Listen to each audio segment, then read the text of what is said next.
श्री गिरिराज धरण की जय, श्री वल्लभाधीश की जय। जय श्री कृष्ण आप सभी को। आज ज़्यादा बात नहीं करूँगा, जल्दी से पाठ शुरू कर देते हैं, क्योंकि जैसा मैंने आपको बताया था रामधुन आने वाली है। फिर रामधुन के में भगवान के चिंतन और भगवान के नाम के आगे तो फिर मेरी आवाज़ आपको सुनाई नहीं देगी, इसलिए जल्दी से शुरू कर देते हैं। 23वां श्लोक प्रारंभ करना है 13वें अध्याय का। चलिए शुरू करते हैं। य एवं वेत्ति पुरुषं प्रकृतिं च गुणेशः सर्वथा वर्तमानो अपि न स भूयो अभिजायते। व्याख्या।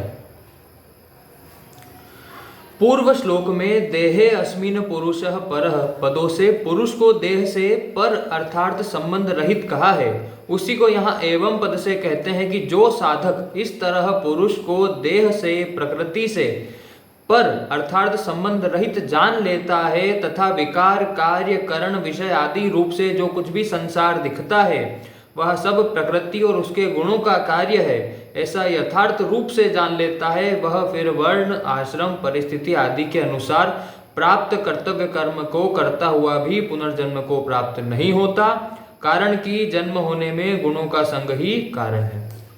क्या कहना चाह रहे हैं स्वामी राम सुखदास जी? स्वामी जी कहना चाह रहे हैं, आप इसको इस प्रकार से समझिए।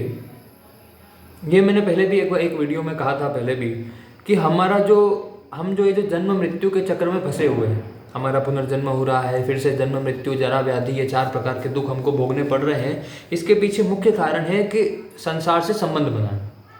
सबसे पहले शरीर से संबंध बनाया, शरीर के बाद में शरीर के द्वारा बाकी संसार की जो है चीज़ों से हमने आसक्ति करी, और कुल मिलाकर संबंध तो बनाया।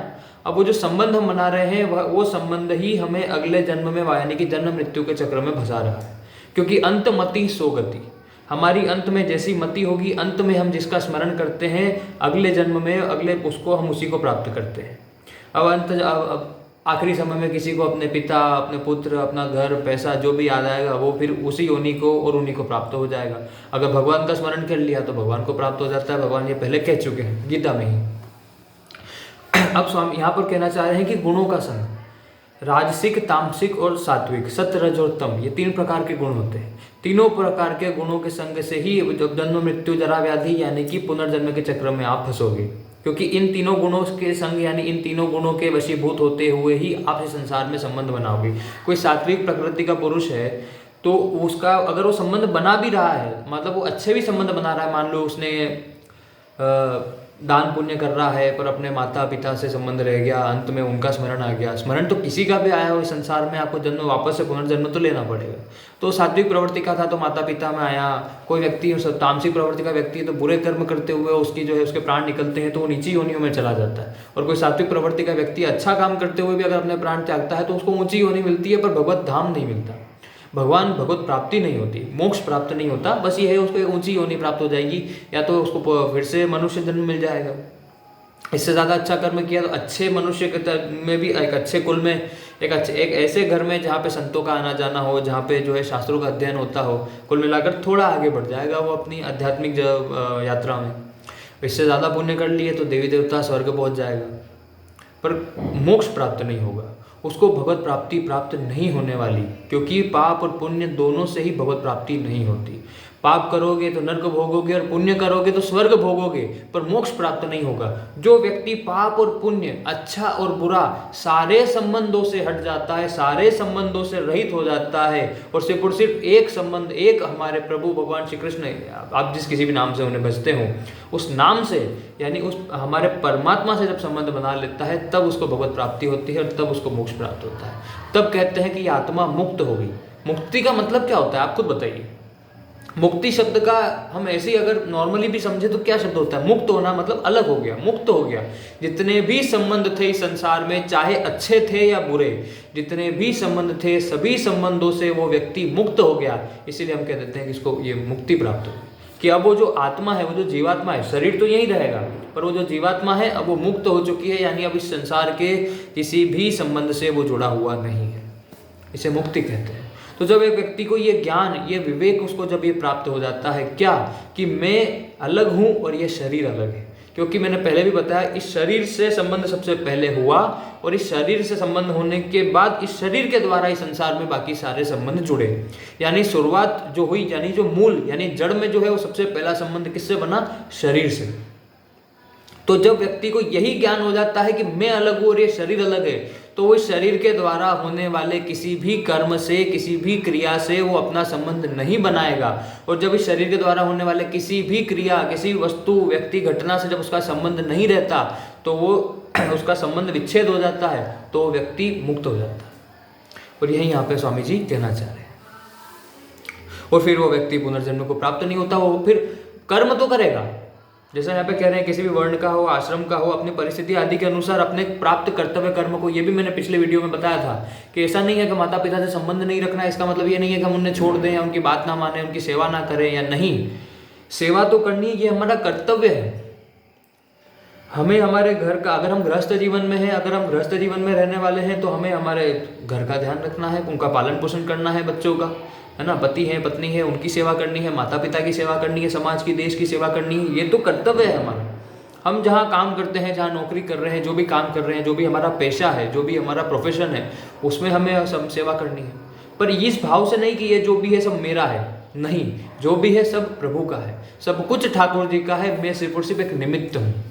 अगर मैं ये मान लेता हूँ कि मैं एक निमित्त हूँ, मैं बस निमित्त मात्र हूँ कि ठाकुर जी ने मुझे ये कर्म करने के लिए मुझे भेजा हुआ है, तो मुझे ये कर्म करना है क्योंकि वो चाहते हैं, ये सब उनका है, बस मैं तो एक निमित्त हूँ, बस एक मीडियम हूँ, एक माध्यम हूँ जो मेरे थ्रू ये सब काम करवा रहे हैं। इन सब का मैं भोक्ता नहीं हूँ।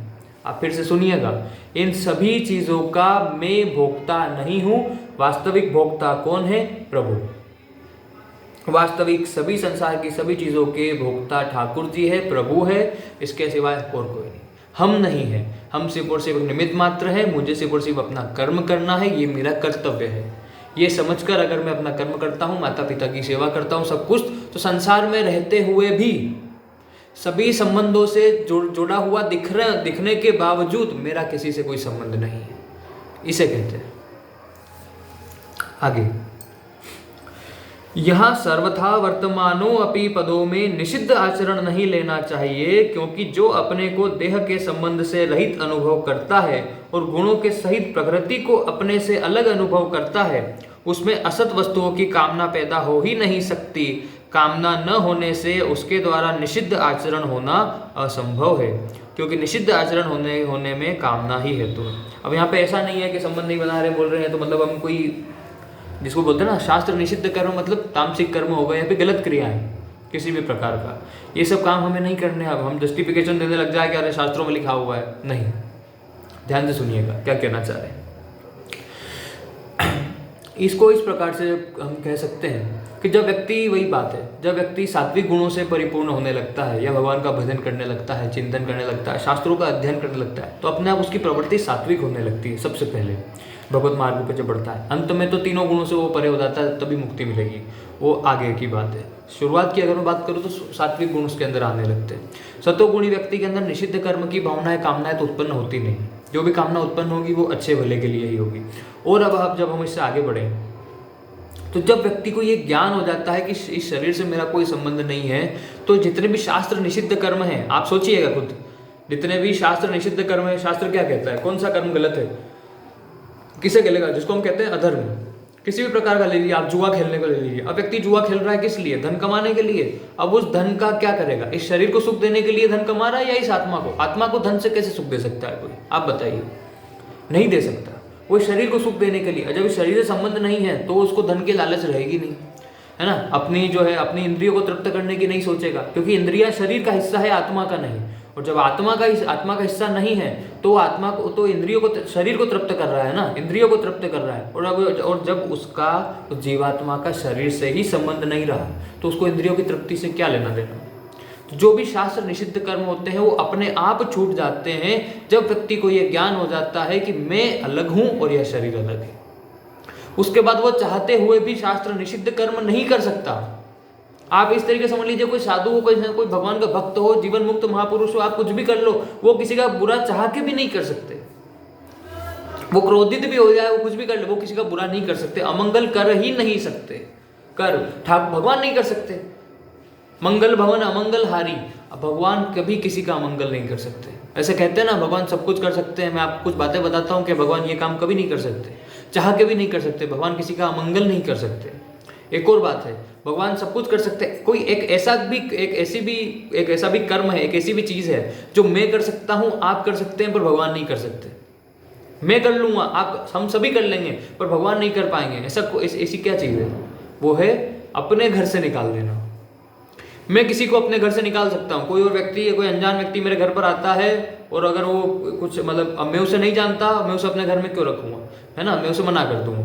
अगर वो आता है, कुछ मान लो कुछ गलत हरकतें कर रहा है, परेशान कर रहा है, मैं क्यों रखूँ? मेहमान है, अतिथि है, भोजन करवाया, पानी पिलाया, रवाना कर दिया, पर वो नहीं मान रहा है, तो मेरे पास में ये अधिकार है कि मैं उसे अपने घर से बाहर निकाल सकूं।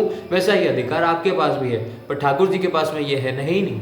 क्योंकि ठाकुर जी कहाँ बाहर निकालेंगे? अपनी सृष्टि से बाहर। ठाकुर जी की सृष्टि से बाहर, परमात्मा की सृष्टि से बाहर क्या है? वो भी उन्हीं की सृष्टि। उसके आगे क्या है? वो भी उन्हीं की सृष्टि। जहां तक जो देखोगे, जब सब कुछ ही उन्हीं का है, तो बाहर कैसे निकालेंगे? जब बाहर कुछ है ही नहीं, सब कुछ ही ब्रह्म है, तो बाहर कुछ है ही नहीं, निकालेंगे कैसे? नहीं निकाल सकते। इसलिए ठाकुर जी ये कर्म नहीं कर सकते, ये हम कर सकते हैं, पर वो नहीं कर सकते। आगे भगवान यहाँ साधक को अपना वास्तविक स्वरूप जानने के लिए सावधान करते हैं, जिससे वह अच्छी प्रकार जान ले कि स्वरूप में वस्तुतः कोई भी क्रिया नहीं है, अतः वह किसी भी क्रिया का कर्ता नहीं है, और कर्ता न होने के कारण वह भोक्ता भी नहीं होता। वही बात है, जब मैं इस शरीर से संबंध मैंने अलग कर लिया। अब ये जीवात्मा किसी भी प्रकार, किसी भी कर्म, किसी भी क्रिया का कोई कर्ता नहीं है। ये जीवात्मा कुछ नहीं करती, इसका संबंध सिर्फ और सिर्फ परमात्मा से है। ये कोई जो भी कर रहा है, ये शरीर कर रहा है। जीवात्मा बिल्कुल क्या उसको कहते हैं, निर्लिप्त है ना? वो मतलब वो निष्काम है, उसकी कोई कामना नहीं होती, वो निर्लिप्त होती है, वो अविनाशी होती है। वो कोई करता नहीं है। और जब वो कोई करता नहीं है, तो वो भोक्ता भी नहीं है। भोक्ता मैंने बताया था, भोक्ता तो सिर्फ और सिर्फ प्रभु ही है, हम नहीं। साधक जब अपने आप को अकर्ता जान लेता है, तब उसका कर्तापन का अभिमान स्वतः नष्ट हो जाता है, और उसमें क्रिया की फलाशक्ति भी नहीं रहती। और जब आप बताइए, आप खुद बताइएगा, अभी जब जैसे मैंने कहा था कि मैं एक निमित्त मात्र हूँ, मैं जो भी कर्म कर रहा हूँ, मैं पैसा कमा रहा हूँ, जो भी सेवा कर रहा हूँ, जो भी कर्म कर रहा हूँ, मैं एक मीडियम हूँ, मैं एक माध्यम हूँ, मैं बस निमित्त मात्र हूँ। करने वाले वो है, करवाने वाले वो है। तो आप बताइए, मेरे अंदर अभिमान आ सकता है क्या? कैसे आएगा मेरा अभिमान? क्योंकि मैं करने वाला ही नहीं हूँ, ये चीज़ मेरी है ही नहीं। व्यक्ति के अंदर अभिमान कब आता है? जब वो कह देता है कि ये मेरा है और ये मैंने किया है। लोग कहते हैं ना, ये सब इतना, मैंने इतना बड़ा ये करके दिखाया, मैंने ये करके दिखाया, तो उसके अंदर मैं की भावना आ रही है। पर जब व्यक्ति ऐसा कह देता है कि करने वाला मैं नहीं था, उन्होंने करवाया, जब उन्होंने मुझसे करवाया, आपको पीछे दिख रहे होंगे, है ना? अब करवाने वाले अगर ये है, तो फिर मेरे अंदर अभिमान कैसे आएगा? नहीं आ सकता, कदापि नहीं आ सकता, किंचित मात्र भी नहीं आ सकता मेरे अंदर अभिमान। क्यों? क्योंकि मैंने ये माना ही नहीं है कि करने वाला मैं हूँ। जब मैं और मेरा जब शुरू हो जाता है, तब व्यक्ति के अंदर अभिमान आता है, उससे पहले नहीं। फिर भी उसके द्वारा और फिर और जब उसका अभिमान है ही नहीं, फलाशक्ति भी खत्म हो जाएगी फल के प्रति। जब क्योंकि उसके अंदर अकर्तापन आ गया कि मैं ये करता, मैंने ये करा ही नहीं है। जब वो किसी भी कर्म से अपने आप को बांध ही नहीं रहा है, तो उस कर्म के द्वारा मिलने वाले फल से भी अपने आप को नहीं बांध सकता। कैसे बांधेगा आप बताइए? नहीं बांध सकता। फिर भी उसके द्वारा शास्त्र विहित क्रियाएं स्वतः होती रहती है। गुणातीत होने के कारण वह पुनर्जन्म को प्राप्त नहीं होता। और वही बात है, कोई भी साधु संत महात्मा हो, मैंने अभी थोड़ी देर पहले बताया था कि अब वो कोई भी कर्म करेंगे, आप देख लेना, वो अपने आप ही शास्त्र विहित कर्म ही होगा। वो अपने आप धर्म ही होगा, अधर्म हो नहीं सकता अपने आप ही, चाहे वो जाने करे या अनजाने करे। पर वो शास्त्र निषिद्ध कर्म कर ही नहीं पाएंगे। आप मीराबाई के बारे में बताइए, मीराबाई ने कोई भी कर्म किया ऐसा जो शास्त्र निषिद्ध था या अधर्म की श्रेणी में आता था? हो ही नहीं सकता, वो कर ही नहीं सकती थी। क्यों? क्योंकि जो भगवत प्रेमी हो जाता है या भगवान की जिस पर कृपा हो जाती है, अभी जो भगवान से जुड़ जाता है, जिसके अंदर ये ज्ञान, ये विवेक जागृत हो जाता है कि मैं अलग हूँ, शरीर अलग है, मेरा संबंध उनसे है, मैं उनका भक्त हूँ, इस प्रकार की, तो व्यक्ति फिर जो है शास्त्र निषिद्ध कर्म अधर्म उससे अपने आप ही नहीं हो पाता, चाहे वो कोशिश कर भी ले, पर नहीं कर सकता आगे, और वो व्यक्ति पुनर्जन्म को प्राप्त नहीं होता। परिशिष्ट भाव, परिशिष्ट भाव फिर हम, आज समय हो गया है, तो परिशिष्ट भाव मैं आपको कल बताता हूँ। श्री गिरिराज धरण की जय, श्री गोवर्धन नाथ की जय, श्री वल्लभाधीश की जय। परम दयाल श्री गुसाई जी की जय। श्री विठ्ठलनाथ जी की जय। श्री यमुना महारानी की जय। जय जय श्री राधे पूछरी के लोठा की, खूब खूब प्यारे।